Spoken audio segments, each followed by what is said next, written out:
ప్రతి అడుగు తనకు తానే సాగింది నీ వైపు నా మాట విన్నంటూ నేనాపలేనంతగా భయపడకు అది నిజమే సబ్స్క్రైబ్ చేయండి లైక్ చేయండి మార్పు నీ కోటి చిందుల్ని నాట్యాలుగా మార్చగా నన్నింతగా మార్చేందుకు నీకెవ్వరిచ్చారు హక్కు నీ ప్రేమనే ప్రశ్నించుకో ఆ నింద నాకెందుకు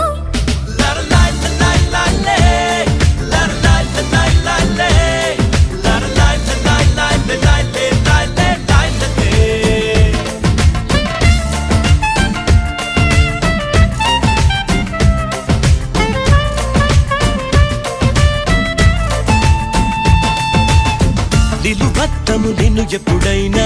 నువ్వు ఎవ్వరు అని అడిగేనా ఆ చిత్రమే గమనిస్తున్నా కొత్తగా